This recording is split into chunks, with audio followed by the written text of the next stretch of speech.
Okay, so lesson 8.2 is the law of cosines. And the first thing that I would kind of ask myself in a lesson like this is the law of cosines necessary, or can I just always use the law of sines? So I'm going to check this first example. I'm going to skip this for a second. Let's look at this first example and see why there's even a reason why we need law of cosines. So I'm just going to kind of sketch out a graph like I normally do. Not a graph, a triangle. And label what I'm given. So A, this is, they put 5.0 and 8.0 for A and C. The reason why they do that is just to let you know what they're hoping you will round your answer to. So this tells me I really need to round my answers to the 10th place. That's what I'm thinking. So angle beta is 77 degrees. So let's say if I have to solve this triangle, let's say I want to find this angle right here. In this case, I would have to use side C, but I would need both angle B and side B in order to do that if I'm using the law of sines, because I have to have like one angle and one side that matches up and then one piece that's missing on the other match. So I can't use law of sines in this one. So that's where law of cosines comes in. Basically, so they give me 3 different versions of this. I just always think of this first one. And just notice this, that whatever side you put here, that's the angle that I'm taking cosine of back here. Everything else is the other 2 sides, so B and C, B and C.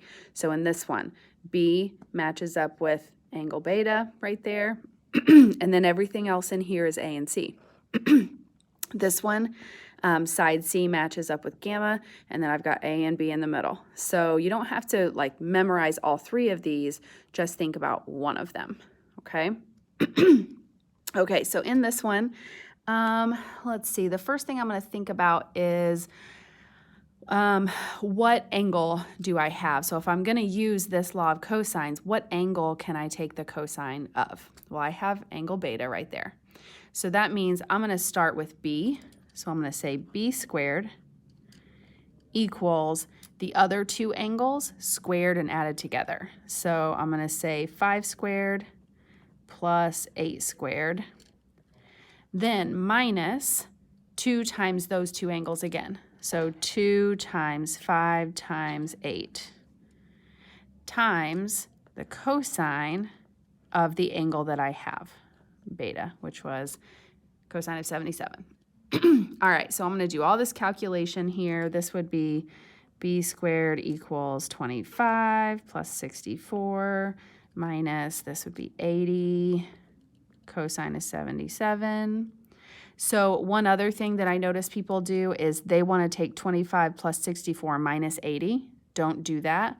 You can put these 2 together, but you need to multiply that by cosine of 77 before you subtract it. So just watch your order of operations there. All right, so B squared, when I calculated this piece right here, I got, this was 89 minus this was 17.996, and that was approximate, so make sure you show that if you're rounding. I left several decimals back there, several numbers after the decimal, just so that I didn't get too rounded. Okay, so then if I subtract those, I get about, because this is close to 18, right? I get about 71. So what does that make B then? Well, B, if I am square rooting both sides, I get 8.4. So there's one side. And I can go up here and write that in just so that I have it in case I need to use that later. Okay, so then how can I find something else? Well, from here, you can continue to use law of cosines if it helps you, or you can use law of sines. You can go back to the last lesson. That's what I'm going to do. I'm going to use law of sines. So I'm going to go back to, I have these 2 matching up, and I want one of these other angles. So it doesn't really matter which one I use. I'm going to use alpha right here, this angle, and 5. So I'm going to say I've got this sine of 77. Let me kind of separate this here. Sine of 77 over 8.4 equals sine of, I don't know, over 5. All right, so then when I solve that out, so cross multiply here, so I've got 8.4 sine of alpha equals 5 times sine of 77. Sine then of alpha equals, if I take 5 times this and then divide by 8.4, I got about 0.58. So then my alpha, when I do the inverse sine of both sides, I get about 35.4 degrees. So this angle right here is about 35.4 degrees. Now, in this problem, they gave me beta as just a whole number. So they probably would just say 35 here. I said 35.4. That just means I'm a little bit more accurate. But if I were to look in the back of the book, they may have something a little bit different than mine. Don't let that throw you. You can round it with 1 decimal back there, and I'm okay with that. Okay, so then what else am I missing? I've got 2. I definitely need 3 because I have 6 parts total, and they gave me 3. This is the only other piece that I'm missing. Don't overcomplicate it. Just subtract those from 180. So my 77 and my 35.4 put together gave me 112.4. 180 minus that gives me 67.6 degrees. That is about what my gamma is because these were rounded. This one right here was rounded. So that makes this answer rounded as well. Again, they probably would have just said 68, but I have mine a little more accurate. That's okay. Okay. The second one. So what happens if they give me just 3 sides? So it's okay if that happens. You can still use this formula set up. The difference is I'm going to have this and this and this and these two, but I'm not going to have that angle. So I'll just have to find the inverse cosine when I'm done. So I'm going to put in, let's draw this out just so that you can see it. So A, B, and C. So this one is 90, B was 70, this one is 40. So I'm going to do A squared, so I'm going to start with this angle right here because I'm going to start with A squared.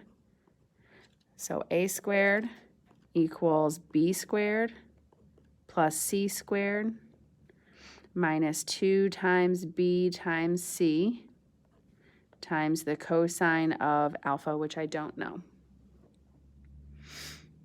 All right, so then start simplifying. So 8100, this would be 4900, this would be 1600, minus, if I multiply those together, I get 5600, cosine of alpha. Simplify even more. What I did here is took these two and subtracted them over here. So that left me with negative 5600 cosine of alpha. So then I divided this, and I got negative about 0.29. That's my cosine. But now let me show you on the calculator what I really do. So I did 1600 divided by that negative 5600, and I got an answer. Obviously, I rounded it when I wrote it down, but when I actually calculate it, I don't put 0.29 in there. I just say inverse cosine of that answer. So then that gave me a more accurate answer. It gives me about 106.6. That's about what alpha is in degrees. Again, though, in this lesson, they're really making most of these whole numbers. So you could have just said this is 107, and I'm okay with that as well. I really prefer a little more accurate, but it's okay. Okay, then once I have this one, so I have this angle is 107 about. I don't know the others, but now I'm to the point I can do sine again. So I have matching right here. This is how I know I can do law of sines. I have these two matching, and then I have another side that I can match up with an angle that I'm missing. So only one piece out of those 4 is missing. Okay, so I'm going to do sine of 107 over 90 equals sine of, let's do beta, over 70. I could have said sine of gamma over 40 if I wanted to, and I would get the same answer. Okay, not the same answer here, but I would get the same answers for each of these angles. All right, so go ahead and cross multiply and do all the work. I'm going to go ahead and skip straight to what the answer would be if I cross multiply and solve it out. I end up with 48 degrees. So check that one, make sure you get the same thing. Okay, so now I have that this is 48 degrees. I don't know if you've noticed, but when I find things, I usually go and write them down up here so that as I'm kind of checking through my list, I know what I have so that I know how it's easiest to find the next thing. So the last thing I need is this angle right here, which I call gamma. Well, I have the other two. So again, add up those two. So I end up with 155, subtract that from 180. I get 25. Again, though, that is approximated because this one was. So my gamma is also an approximate. Okay, so that one is good. Now, remember, you may find some triangles that don't exist. So watch that,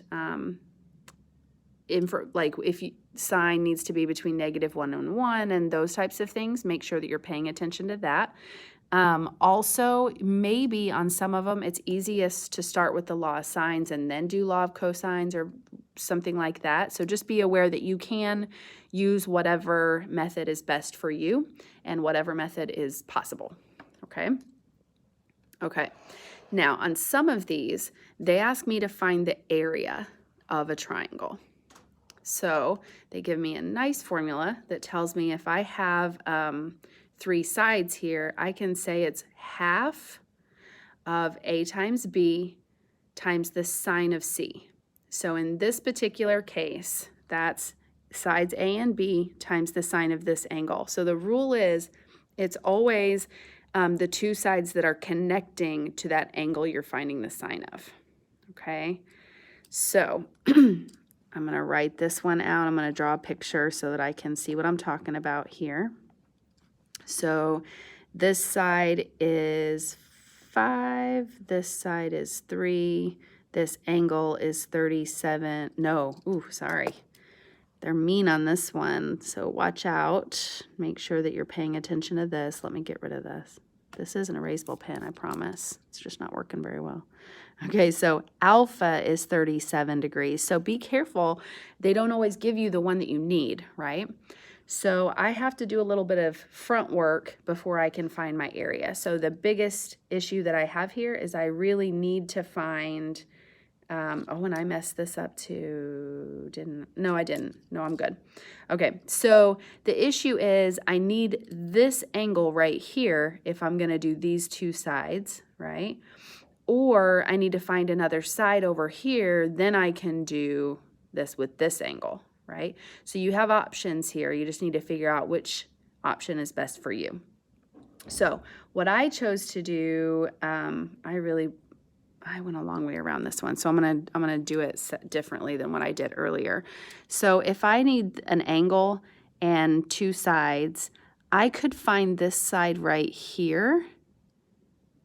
No, I can't because I don't have that angle. Never mind. So I'm going to stick with the way that I did. So the best way to do these is to literally like work through your head. What do I need in order to do my law of sines or my law of cosines? So I'm going to use law of sines because I have two that match right here. So I'm going to automatically say I've got my sine of 37 and I've got 5. So what do I need? So I'm going to go ahead and use, this is the other side that I have, so I have to use that. So that means I have to do this angle. So I'm going to say sine of beta. But what I can do from here is once I have this angle, subtract these from 180, and I've got this one that I really needed. Okay, so solve this out. I end up with beta being, so I'm going to let you guys do that. I end up with beta being about 21 degrees. So check that, make sure I'm right. So this is 21 about. So I'm going to subtract those from 180. So I've got my 37 that I was given. I've got my 21 that I found. So that gives me 58. So 180 minus my 58 gives me 122. That is your, Again, this was approximate, so this is approximate. So gamma is about 122. Now I can look at this and say, okay, I've got these two sides and this angle, so now I'm going to find the area. So area is going to be 1/2 times side A, which was 5, times side B, which was 3, times the sine of angle C, which is 122. I could have switched these, it doesn't matter. Just need to go from there. So then multiply all of that together. I ended up with about 6.4 square centimeters. So make sure you pay attention. In this problem, they told me that the side lengths were in centimeters, and they're asking me for area, so don't forget that that's square units, okay? So this was my final answer. Sometimes you gotta do a little bit of work to get there. Okay. Remember also that you do not necessarily have to have side A, side B, and angle C, right? I could have said side C, side B, and angle A, as long as you have the sides that are attaching to each other to create that angle that you put here. Okay, the last situation here is they give me this formula that's kind of a big deal when you're talking about something like this. So they're giving me in this problem, they said a triangular field has sides of lengths 125, 160, and 225. So they gave me side, side, side. I could use what we've used previously and then find the area using the area formula. So I could use law of sines, law of cosines, and go from there. This is just kind of a shortcut. It's just one more way that I could come up with this information. So they're telling me to use half of the perimeter. So if I add up all the sides and half it, I can use that as what they're calling S. Then I can use this formula for area. Okay, so that's what I'm going to do. So I'm going to say my side lengths, half of my perimeter is half times my sides added together. So 125, 160, and 225. If I do that, I get 255. So that's half of my perimeter. Now I'm going to find the area based off of that. So my area is going to be the square root, and it's going to be a pretty large problem here. So a square root of 255 times that 255 minus A. So 255 minus, I'm going to call A 125. I'm just labeling these A and B and C. Times my 255 minus my 160 and my 255 minus my 225. So then I'm going to actually calculate all of those things. So that gives me the square root of 255 times, this right here would be 130. This one would be 95. And that last one would be 30. So if I multiply all of that together and then square root it, now I will caution you this, if you have really huge numbers here, which I do in this case, but it's not really too bad. It doesn't take it into scientific notation. So if I take 255 times 130 times 95 times 30, I get a pretty large number, but some problems you'll end up with numbers so big it has to take it into scientific notation. I would just leave that answer the way that it is, and then to square root it, I would just say square root that answer, and you've seen me use that a lot. If you don't know how to do that on your calculator, please find out how to do that so that how to use the answer that you previously got, because that is a huge time saver. All right, so I ended up with about, so I'm going to say approximately 9,719.953,704. Now, why on earth would I write all that out? So this is, here's the issue. All of these lengths were given to me in yards, and they want me to approximate the number of acres in the field. So this answer is in yards squared, because that's my area. I need to approximate that in acres. So 1 acre is about 4,840 square yards. So if I divide this by that 4,840, I'm going to get it in acres. So divide that by 4,840. That gives me almost 2. So I'm just going to say that this is 2 acres. It's just a tiny bit off. Okay.